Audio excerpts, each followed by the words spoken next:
Welcome back to CTV News. Has Colin Craig committed serious offences? Well, that's what the Conservative Party's former chair, John Stringer, says.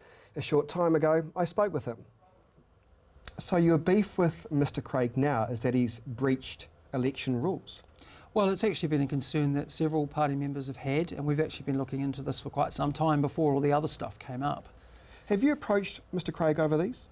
No, I haven't, because we've been researching the documentation, but Colin won't talk to me. He hasn't even filed his court papers. So the details, what's your main beef? The fact that he's omitted paying, you say here, invoices and failed to vouch for design and pre-production costs of his launch banners.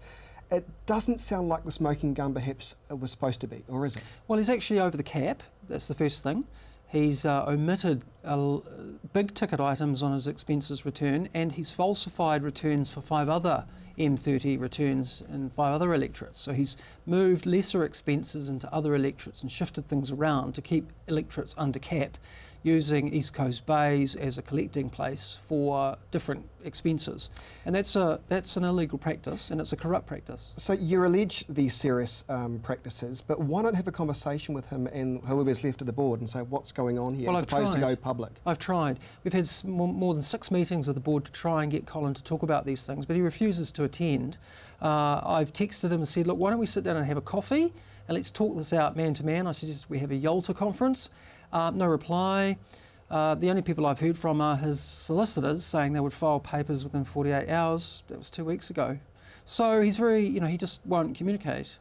Except through the media. Why should the public care now the fact that we are still talking about a person, although he got close to becoming or having a seat in Parliament, but he didn't. So why should we care now though, John? Well, because he says in his booklet, that he distributed to 1.8 million homes around New Zealand. He says, we don't like corrupt people. Honesty is one of our core values. We need professionals operating to ethical codes. And on page 11 he says, Craig has always been honest in the past. So I want to hold Colin Craig to the very criteria he says he espouses in this thing that's gone into our letterboxes. So, he's being hoisted on his own petard, and I challenge him to explain the documents away. Why are the invoices that I've supplied missing from his M30 return? What did you make of that when you got that in the post? I thought it's a piece of hagiographic conspiratorial fiction. It's just full of untruths. There are people in here. I've never met Cameron Slater. I've never met Jordan Williams. I'm supposed to be best friends with a person in here called Paul or something. I've never met this person. This is just made up. I think Mr X is probably Colin interviewing his own keyboard. It's just rubbish, and it just needs to be tossed away into the bin. Do you worry now that Mr Craig has filed defamation against you? He hasn't. He promised to do it within 48 hours. That was 2 weeks ago. This is the second time he's threatened me with legal action, and I've never got a letter. So where is the court papers? This press conference he held trumpeting the defamation cases, but he hasn't done anything. It's just bluster and threat and smoke and mirrors, like so many of his claims. Nothing's been filed, so we're still waiting. It's intimidation, Chris, that's what it is. He's just trying to intimidate people into silence. Okay. And that's the problem here, is party officials are too frightened to speak out. So they called me and I flew up to Auckland and met with them and went through the documentation. We spent a whole day. They are too frightened to be named, and they're too frightened to speak out. I'm the only one on the board prepared to speak out. I come back to the same question though. We're talking about a gentleman with the greatest respect who's not in Parliament, so why should the general public give 2 hoots about what Colin Craig does or doesn't do? Well, because he's proposing to come back as the leader of the Conservative Party.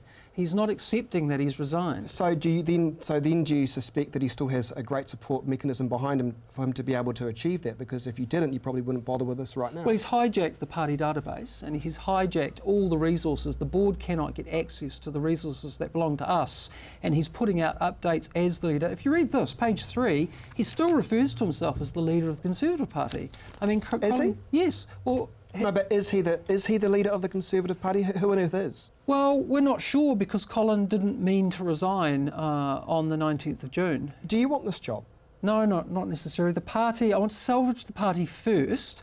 I was actually proposing something quite different, which was a team approach. But just funny, isn't the party an absolute basket case now? Isn't the Conservative name, regardless of the allegations, the defamation, isn't it just tarnished with bad stuff, isn't it? If you're serious about politics, rebrand yourself, go elsewhere. Why stick with a Conservative brand that, by all accounts, could be seen as being well, the longer muddled? this goes on, the more toxic it becomes. And Colin Craig really has set fire to the Waco compound, and it's just been burning to the ground. And it's a real shame because a lot of work was done by a lot of people, and it still had some goodwill. But the longer this circus goes on, the less there is to salvage. John Stringer, appreciate your time tonight. You're welcome, Chris.